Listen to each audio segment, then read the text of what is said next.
देखें, जिस तरह से आपको पता है कि 2 सीट्स पे इस टाइम जम्मू कश्मीर में इलेक्शन होने जा रहे हैं और आम आदमी पार्टी ने दोनों सीट्स के लिए अपने कैंडिडेट्स को अनाउंस किया है। और अब जम्मू कश्मीर की और ख़ास करके नगरोटा और बडगाम की जनता से हमारी अपील है कि अगर आप बदलाव चाहते हो हकीकी मानों पे, आप अगर जम्मू कश्मीर का विकास चाहते हो, तो ये एक मौका है जम्मू कश्मीर की आवाम के पास, नगरोटा और बडगाम की आवाम के पास, कि इस वक्त पर हमने इन सरकारों को एक मुंह तोड़ जवाब देना है। क्योंकि इन 2 सीटों से ना हमारी सरकार टूट सकती है ना बन सकती है, लेकिन जो मौका इस टाइम पे मिला है कि हम अपना रोष जो है दर्ज कर सकते हैं अपने वोट के जरिए।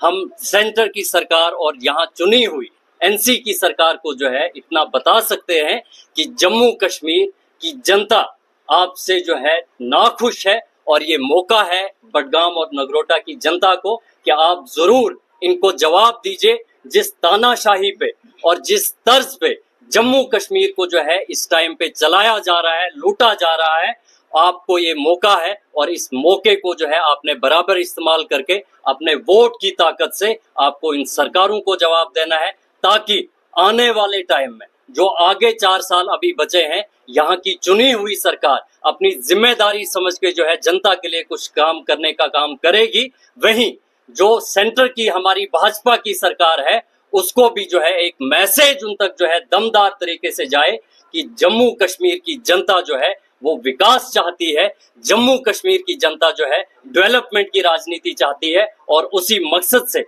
आम आदमी पार्टी का वजूद भी हुआ है। और आज जो हमारे 2 कैंडिडेट अनाउंस हुए हैं, ये इसी नारे के साथ, महराज जी के उस मिशन के साथ आज तक चलते हुए आए और उसी विकास की बात करेंगे, उसी डेवलपमेंट की बात जो है इन 2 कॉन्स्टिट्यूंसी में भी होगी। और अवाम ने तय करना है कि अब जाके हमारा फैसला क्या होगा।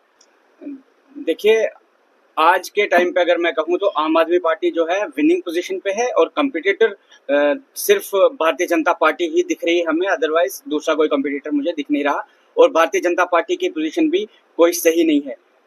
मैं सिर्फ ये कहना चाहता हूँ कि जनता जो नगरोटा की है वो बहुत समझदार है, वो पीएसए का जवाब अपने वोट से देगी।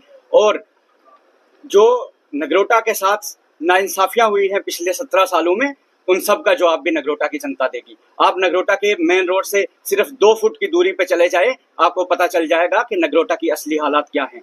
चाहे आप सरोईसर सिल्ला चले जाएं, या चाहे आप शिबा बमियाल चले जाएं, या मथवार के किसी कॉर्नर पे चले जाएं, या मथवार के मेन स्टार्टिंग का जो केरी का इलाका है वहां चले जाएं, हर जगह पे एक दुर्गति हुई है।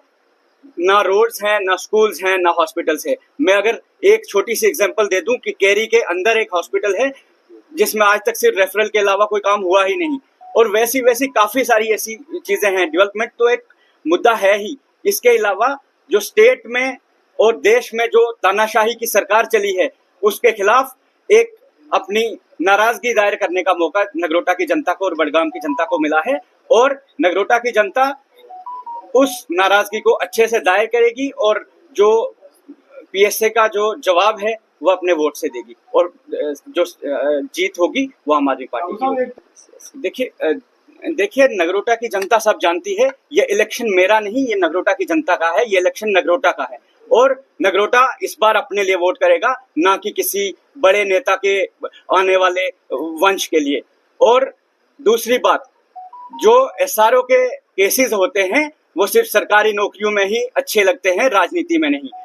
भाजपा जो कहती है कि हम बाप बेटी की सरकार और हेरिडिटरी जो है खानदानी वो नहीं करेंगे, लेकिन ये उनकी कथनी और करनी का डिफरेंस है, कथनी और करनी का फर्क है। कहने में तो कहते हैं कि हम जो खानदानी रिवायत है वो नहीं चलाएंगे, लेकिन जो मैंडेट होते हैं या जो कैंडिडेट्स डिक्लेयर करते हैं और जो अपॉइंटमेंट्स भी होती हैं वो सारी खानदानी के हिसाब से होती हैं। जैसे आपने ये तो वक्त ही बताएगा, लेकिन मैं इतना आश्वासन देना चाहता हूं कि जीत आम आदमी पार्टी की होगी और काफी बहुमत से जीत होगी। नगरोटा कॉन्स्टिट्यूंसी के लिए मेरा एक ही मैसेज है कि 11 नवंबर को आए, अपना वोट दर्ज करें, भारी नंबर्स में आए और अपना वोट दर्ज करके एक जो हालात हुई है नगरोटा की पिछले 17 सालों में उसका जवाब दें अपने वोट से। और आम आदमी पार्टी का, जिनका एक आने का मकसद ही ये है कि हम डेवलपमेंट की राजनीति करते हैं, और हम डेवलपमेंट की राजनीति बदलना चाहते हैं, ना कि राजनीति करना चाहते हैं।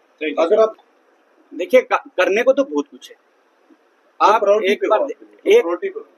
एक चीज देखें, कुछ भी सिस्टमेटिक नहीं है, और मेरी प्रायोरिटी तो यूथ के लिए होगी। सबसे पहले जो नगरोटा के अंदर जो भी काम होते हैं, मैं चाहूंगा कि उसमें 60 से 70% लोकल यूथ को एम्प्लॉय किया जाए। सबसे पहली प्रायोरिटी मेरी यही होगी, और उसके बाद बहुत सारे इश्यूज हैं, उन पे भी काम करेंगे।